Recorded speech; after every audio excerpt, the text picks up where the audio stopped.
E ali eu comecei a mergulhar em Deus e nessa intensidade. Então, eu começava a estudar a Bíblia, aquilo que eu não sabia, perguntava. Eu era aquela pessoa assim, Sim. canseira mesmo, sabe? De, olha, eu não entendi esse versículo, o que está dizendo?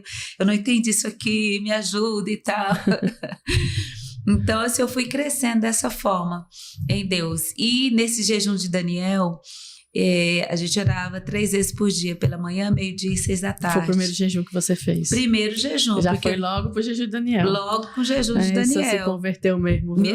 Me converti, já entrei no manto, como se diz. E ali, em um dos meus horários de orar, eu subi para orar. E fiquei lá no quarto, né? Orando, nova convertida. E, de repente, eu ouvi uma voz. Uau! E eu ouvi uma voz, e a voz dizia assim para mim: porque necessitais de paciência, porque em bem pouco tempo aquele que há de vir virá e não tardará. Uau! Mas, todavia, o meu justo viverá pela fé. E se ele retroceder, a minha alma não se compraz nele. Eita, Bíblia pura. Foi. E ali, quando eu ouvi, eu comecei a chorar. E audivelmente. Audível, Uau. Eu ouvi. E aí eu comecei a chorar, e que eu não entendia direito o que é que estava acontecendo. Sim. E ali eu peguei e abri a Bíblia para ler. E quando eu abri a Bíblia, que eu comecei a ler aquilo que eu tinha ouvido. Então, assim, Nossa, foi forte, hein? Foi, eu comecei a ler aquilo que eu tinha ouvido. Deus. Então, assim, foi algo muito...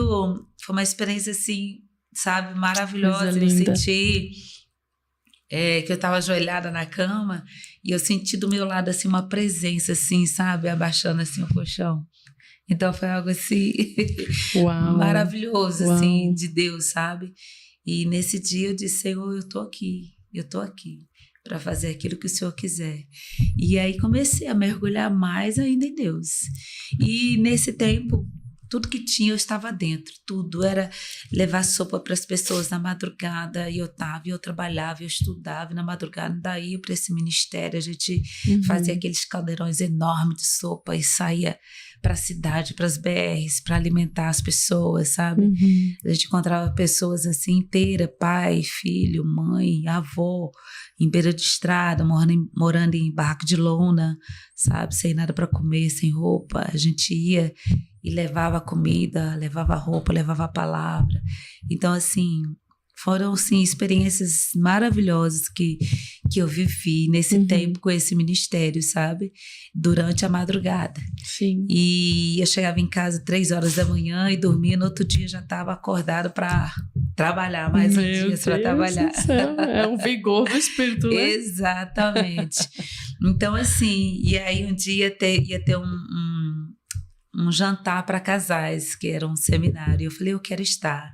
Aí meus professores disseram assim: você não pode estar, porque você é solteiro, você não pode. Gente, mas eu queria estar, quero tanto aprender e tal. Não, você não pode. Eita. Aí eu pensei: eu preciso dar um jeito de estar lá.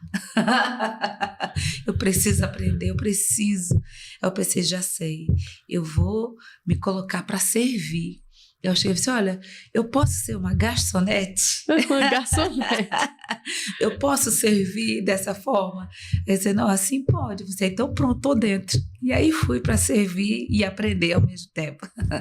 Então eu sempre fui muito sedenta de Deus, das coisas de Deus, e querendo aprender.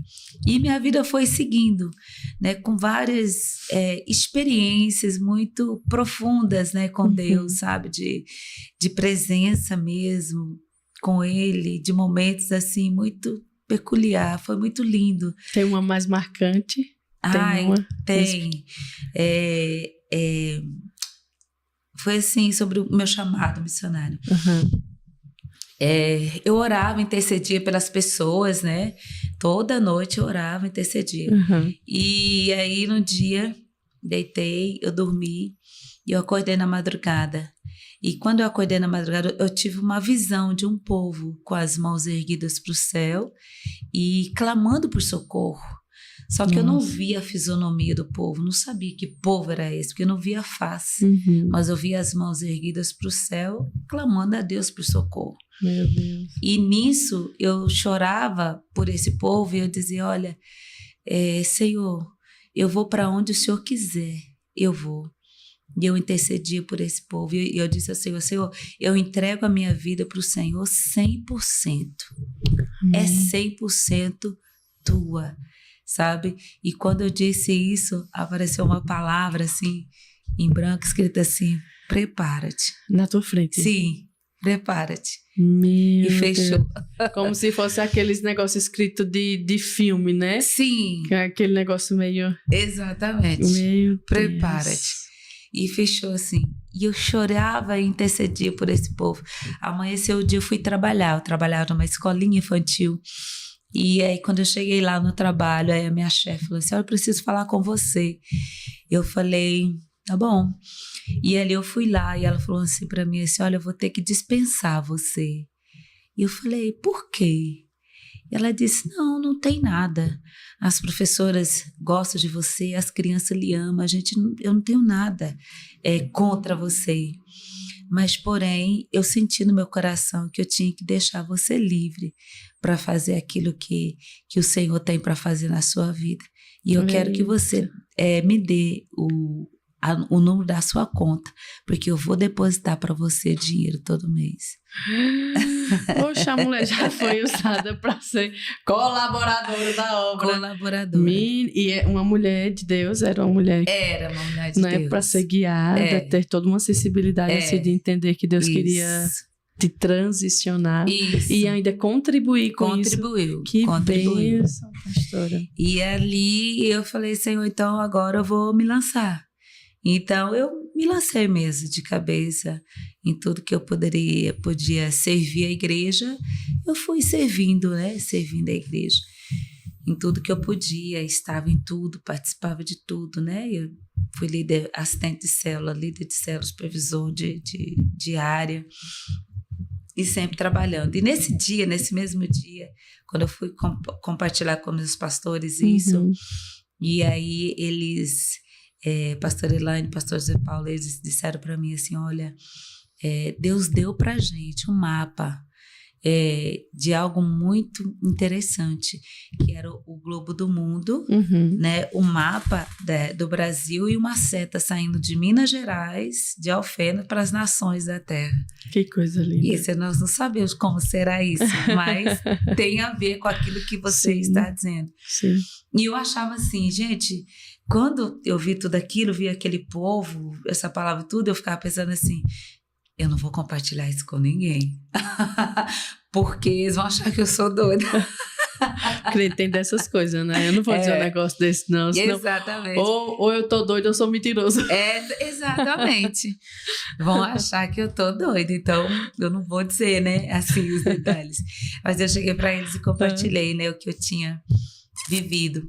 E eles falaram assim, vamos orar e vamos fazer. Aí a gente fez, né, todo o painel, né, dessa visão que Deus deu a eles. Aí passou um tempo, né, não foi muito tempo, pouco tempo, aí chega o apóstolo, né, que o apóstolo Antônio é muito querido, uma pessoa assim que foi um exemplo, ele é até hoje um exemplo para mim de vida missionária, de pessoas assim, entregues para o reino, sabe, as nações da terra. Eu tenho ele como espelho.